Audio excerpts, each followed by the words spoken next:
Can everyone see my slideshow? Yes. Okay, cool. Awesome.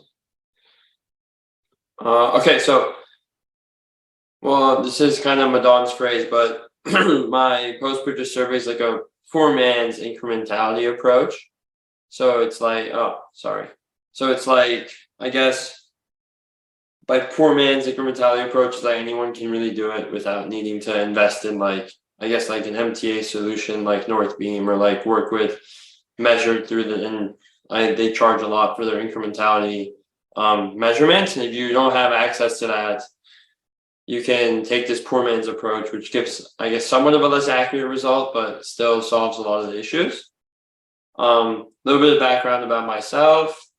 Graduated college March 2021, started working as a growth marketer at True Classic in August of 2021, and then pivoted over to the Perfect Gene January of this year. And then also this year, we started working very closely with Madan to help educate people about advanced attribution.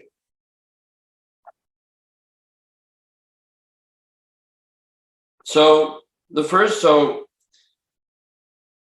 I personally are managing a bunch of different paid media channels, and today we'll only be specifically talking about Facebook and TikTok because they're the most comparable. But something that you really I guess a media buyer really needs to think about is each of the platforms, and each of the individual platforms are going to give you different data, even if you have the exact same, let's say, like attribution window, and you're running the exact same ads on there. So for example, this is like a screenshot of my Facebook and TikTok ad account. These campaigns are fairly, they have almost the exact same creative, and they're both running on 7-day click, 1-day view. And Facebook gives a ROAS number, and TikTok gives a ROAS number, but these numbers are not very comparable because they have a lot of different ways that they both platforms have a lot of different ways that they come up with these values, and they have a lot Facebook. In my opinion, Facebook attributes way better than TikTok, and there's a lot of data loss with TikTok's attribution. So the answer we really want is what is a comparable ROAS, right? What really matters is which channel actually convinced someone to buy something. So Facebook could be just bottom of the funnel, just people have super high intent of buying, and then Facebook shows them an ad, and then they buy a pair of our jeans, and then the ROAS number is really big here, and then vice versa. And then the same thing can be said with TikTok, but the thing is, we don't know, right? So what I like to do is I like to run a post-purchase survey and ask, and then we do this to all new customers, and we ask, how did you hear about us? Because what really matters at the end of the day is why someone purchased and what they remember purchasing, because that is actually if you want to call it the incremental value we get from the channel. So even if Facebook shows an ad to every single purchaser of the Perfect Gene, right? A lot of that might have not made a difference at all if they already got convinced to buy something from TikTok or YouTube or whatever. So I think that's also really important. And that's what the post-purchase survey helps answer. And I guess anyone have any questions yet, or should I continue? No questions? Okay, I'll continue. I'll just underline something he just said. This is real data. He is kind enough to share data from his actual systems, and this is for an actual brand. And he is actually walking through a real case study of what he's experiencing in market right now. Okay, keep going, Eli. Okay, I'm going. So this is to give a little bit of, I think, okay, I didn't miss a slide. No, okay, so wait, okay, cool, I have this here. Okay, so basically I take my post-purchase survey data, and I download it into I download an Excel sheet of it, And what I really like to do is I like to actually sum up the revenue, and I'm gonna go into the details in the next slide here. So if this sounds like super like jumbled or whatever, don't worry, the details are coming in the next slide. But I like to add up the like revenue for each channel to get an implied revenue for my post-purchase survey. And then so that's like this column here, and then divide that by this how much I'm spending on the channels to basically get a post-purchase survey ROAS. And what this really means is we're getting the purchase data, right? This implied revenue is coming from the exact same source with the exact, like, in the attributions identical. And that allows us to be able to actually compare this implied ROAS number, like these two implied ROAS numbers, to each other, because the data is coming from the exact same place. It's coming from people actually purchasing from the Perfect Gene. They're going on our website, they're making a purchase, and then they're getting asked, how did you hear about us? And they're either ticking on Facebook or TikTok. And then we're taking the revenue from those purchases, and I'll share more details in the next step for how we normalize this. But we take the actual revenue and then we divide it by the spend on each channel to get an implied ROAS. And this is the exact, so this is like the exact calculation of how we get there, right? So this is the data we're given. So the revenue for each of these responses are Facebook, we had, let's say 34K, Instagram 39K, because Facebook and Instagram are like, I guess they're both under like Meta Ads Manager, but we asked a different question because they're different platforms. And then TikTok has 16.7K. Our post-purchase survey response rate for this time period was 41.68%. And these are our spend on the respective channels. So how we get the Facebook implied revenue, which we're going to then divide by the ad spend to get an implied ROAS, is I take the Facebook and Instagram responses from the post-purchase survey. So what's really happening here is, or actually, let me step back. This response rate, I just want to like key in on this point. So the response rate is we're showing this post-purchase survey to 100% of new customer purchasers, but only 41.68% of people are answering the question. So what I'm doing in this step here, I'm taking the revenue that we're seeing in our responses from Facebook and Instagram, I'm adding them together, but I need to divide by that 41.68% to normalize it to what 100% of new customers would have purchased in order to divide by the total ad spend to get an implied ROAS. And I'm doing the same on TikTok. I just want to like make sure this point makes sense to everybody. So, Madan, you want to say something? Yeah, make the point. What he's trying to do here is normalize the currencies, right? Now, Facebook, as he said at the outset, Facebook's reporting their own ROAS, their own last click attribution numbers, and TikTok's doing the same. The problem is, the way Facebook attributes is different than TikTok. So it is in their own currency. The last click currency of Facebook is different than the last click currency on TikTok. So they're not comparable. And what he has done here is gone through a process of normalization. So now he's representing everything in his own brand currency, the Perfect Gene currency. So now the ROAS is in a post-purchase survey based TPJ currency, the Perfect Gene currency. Now you can compare the Facebook ROAS, which is 1.16, to the TikTok ROAS 1.06. Now they're apples to apples. Now we can make decisions on funding those campaigns differently or the same or whatever, and really gives them the power to make funding decisions in a way that is, it kind of normalizes the differences between the two. Okay. All right. Keep going, Eli. Yeah. So I guess I'll just go over this part one more time to make sure everyone understands it. So for the implied revenue, we're taking the actual revenue from the responses, dividing it by the response rate to normalize to 100% of new customers. And then all we need to do then is to get an implied ROAS, we take the implied revenue, which is like basically what 100% of our responses would have said, and then divide that by the ad spend, which is going to everybody, which is like how much we're spending on the channel to get an implied ROAS. And we did that, and I do the exact same calculation for TikTok, and I actually do this for all my other channels as well. But today we're only comparing these two.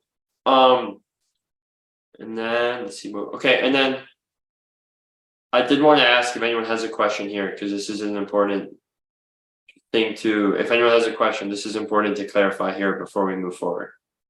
Yeah, Eli, I have a question.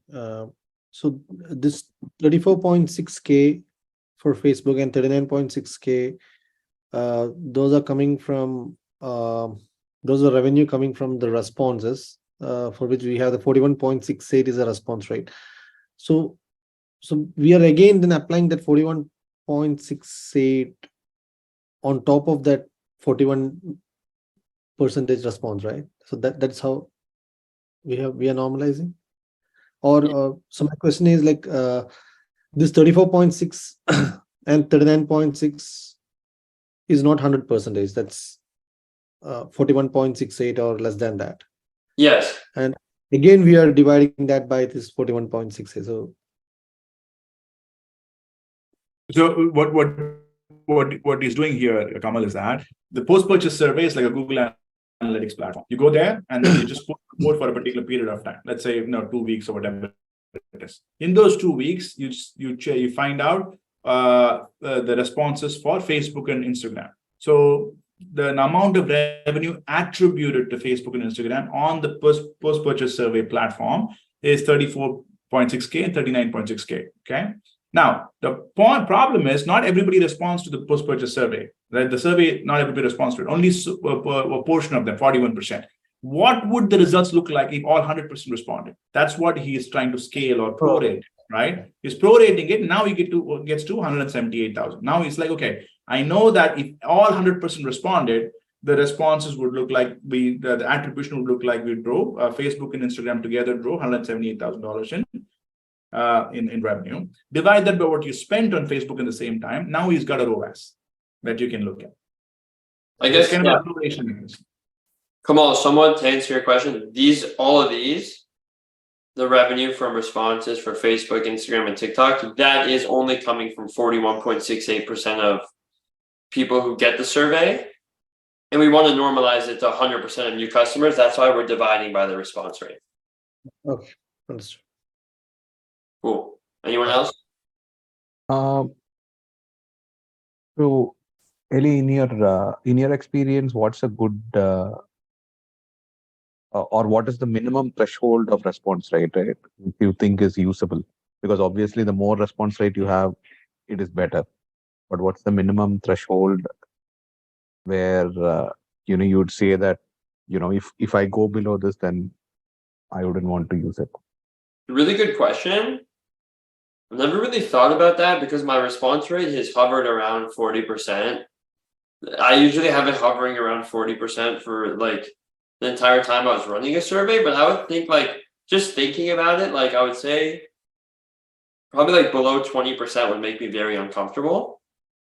But it also really depends on how many new customers you really have. So like let's say you have like, I don't know, like 100,000 new customers a month, for example, you're running a huge business, like sure, you're very comfortable with a lower response rate, but let's say you have like 100 new customers a month, then you would want the response rate to be a lot higher. So I think it's a question of like the size of like the new customer cohort and then also of like the response rate, but I'm very comfortable with what I'm seeing here.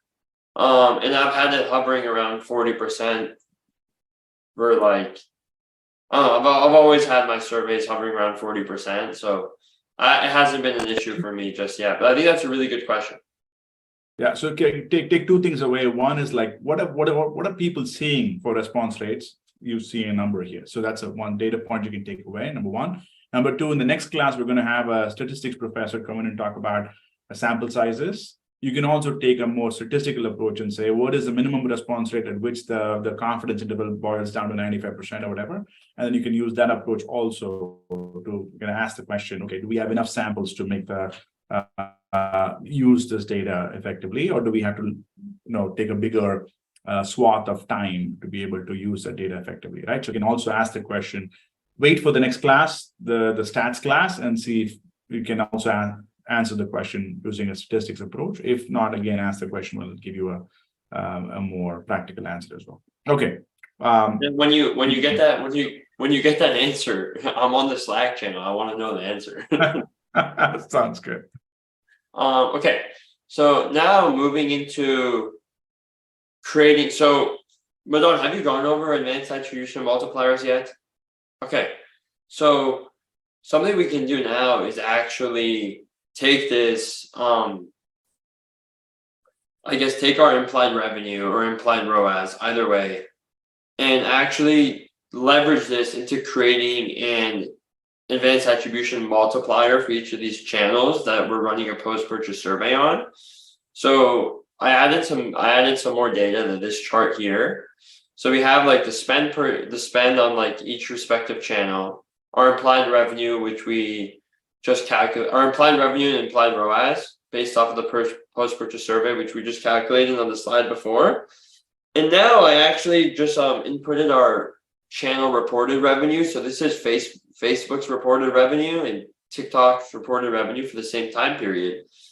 And what we want to do now is create an advanced attribution multiplier for each of these channels, which allows us to basically not need to go and calculate the post-purchase survey data all the time, but allows us to actually see what Facebook is saying in platform, see what TikTok is saying in platform, and then being able to use these two multipliers to basically take the platform data and create a normalized let's call it like a post-purchase survey ROAS, which we can actually compare to each other. So what we're doing in each of these cells here is we're taking the post-purchase survey implied revenue, which is these two, and then dividing it by the channel reported revenue, which is here, to get our advanced attribution multiplier. I just want to call out, like, it's important to know like what the original calculation is when you're getting your advanced attribution multiplier, because I could have done it the opposite way. I could have done like channel reported revenue divided by the post-purchase survey implied revenue, and the multipliers would have been like, I guess, over 1. They would have been a lot higher. And then we could also just like do the different math when we're trying to, I guess, transfer back over, if that makes sense. We've taught them this way. The class treats them exactly this way, so it lines up. So I guess there's probably no questions here. If you guys already went over this last week or something. The important call out here, right? You see the multiplier is slightly higher for TikTok than for Facebook, right? You know how Eli talked about the attribution for Facebook is much stronger because they have a much stronger device graph. They have more people in the user base. And so they generally do a better job self-attributing conversions to themselves. TikTok has a much poorer infrastructure for attribution than compared to Facebook. So this kind of normalizes that a little bit. And you can actually see what the apples to apples impact is to your brand, irrespective of what their attribution infrastructure is.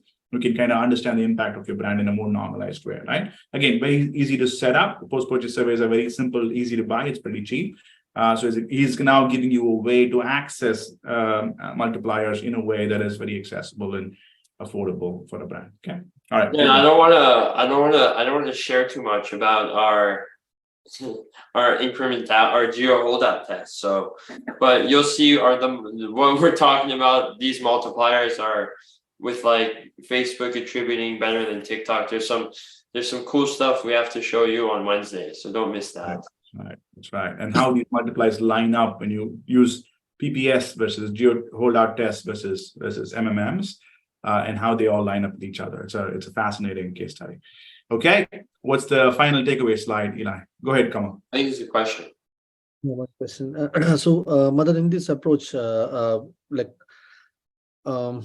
using like 41% of response that we got from the post-purchase survey. That means 41% is the number of users who responded, right? Yeah. So, should we? Maybe I'm overthinking, so cut me off if I'm totally wrong. My question is, should we actually also look at the percentage of revenue, because here we are calculating the number of responses.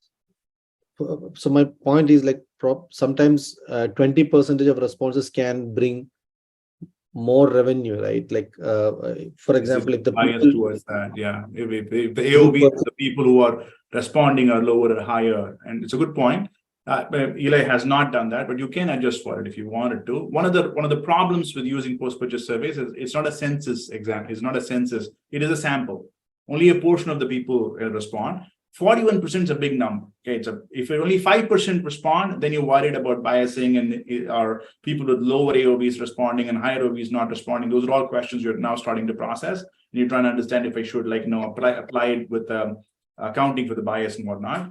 With that level of response rates, you kind of get past all that. You don't really worry about it, practically speaking. But those are all good questions to ask. And I would ask them if I had a really low response rate, then I would look at the average AOVs of the response rates, and then okay, are the AOVs high or low compared to what the average AOVs are, and do I believe the result I'm seeing? Is a fair question to ask. Not in this particular case, but in a different mind. Something I do though, I do take the AOV for each channel, and they're all very similar. So that's why, and they're also very similar to like the average AOV we see like site wide. So I guess to Madan,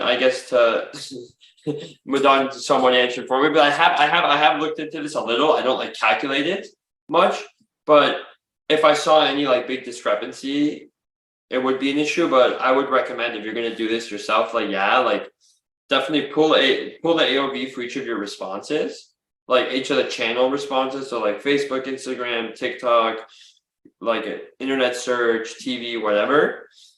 And it's very important for them to be somewhat similar to what you see on site, like on the website as a whole. And if not, then I would definitely recommend looking into it further, because then these values would be inaccurate. Okay. What's next? Let's see. Okay. Wait, where am I going? Okay, here we go.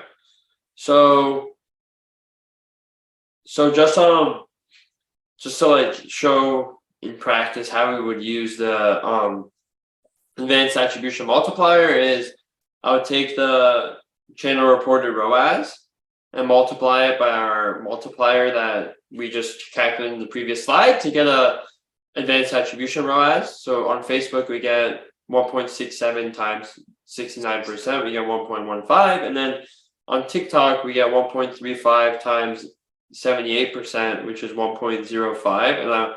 And I guess this one, if you remember the values from earlier, it's like 1% lower or something. But I think that's just because we were rounding numbers a lot. But we can go next slide. Okay. And now I want to share, I guess, obviously, like I showed earlier, I'll go back here. Like in this situation, this is our real data where I've been managing the channels to basically have a very similar implied ROAS on the post-purchase survey. So over here, I wouldn't really recommend making any significant spend changes, because these are close enough, in my opinion. I wanted to share an example of somewhere where I would leverage the post-purchase survey data into actually making budget decisions. So this is something I made up. It's not real data here now, but let's say this is a weekly read where we spent 140K on Facebook and 14K on TikTok, and our implied ROAS is 1.05 on Facebook and 1.55 on TikTok. So we're spending 20K a day on Facebook and 2K a day on TikTok. What I would my next step here would be, I like to move slowly with budgets here, because we're spending so low on TikTok. I think the implied ROAS might change rapidly when we increase daily spend a lot. So I would probably start off and move $1,000 a day from Facebook to TikTok here. Wait a week, look at the data. And if we're still seeing a gap here, like maybe it was like there's a big possibility, and I've seen it myself, that we see increasing returns to scale on TikTok. So I would move like $1,000 a week. I don't like to rush these types of things because the values can change really quickly, but I would move like $1,000 a week, check every week, do it week over week until these two numbers start to normalize. I wouldn't like, it sounds weird, but I do really value my implied ROAS on the post-purchase survey. I do want to caveat this with it's not like it shouldn't be your source of truth. I like it a lot. I use it. It really helps me, but I wouldn't use it as like a source of truth. So Basically, still wait for the geo read or the the geo reads are way better. The geo reads, so we'll dive into that on Wednesday. And I'll just want to go back to the prior section that Ali talked about, right? How Ali kind of referenced slowly increasing budgets and seeing the ROAS slowly drop to wherever you want it to be. Now, Eli can explain in his own way how he does that. He moves $1,000 a day from Facebook into TikTok, and what he's trying to do is trying to manage all channels to a sort of a common ROAS target that he has.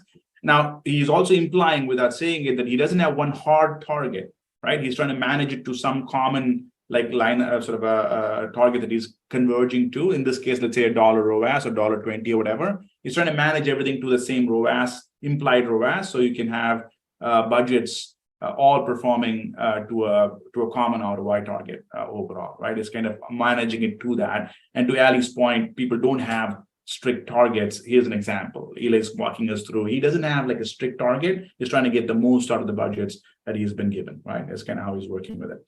Okay, let's pause. Any other questions for Eli? Well, but no, I actually have another point based on what you just said. Yeah, like the end goal here, I guess, not with the post-purchase survey, but if you have like actual, like, I guess, incrementality reads, if that makes sense, like, I guess, like a read from a geo holdout or like from a scale test or something where you actually have like more like stronger incrementality data. The goal really is like across all the channels to have have you basically want the same incremental ROAS across the board to basically get the most out of every dollar you spend on media. And there's a mix. There's obviously like a mix, like each channel like supports each other. So it's not like, oh, my ink percentage is the highest for Facebook, I'm gonna spend every dollar on Facebook. It's like basically taking your incrementality, like I guess measurements or the advanced attribution measurements and normalizing the I guess implied ROAS you get on every channel in order to get the most out of every dollar you spend on media. So you can see how he's thinking about that. Yeah, and it allows you to scale budgets too, which is awesome, right? And the same applies. So if you're willing to accept a lower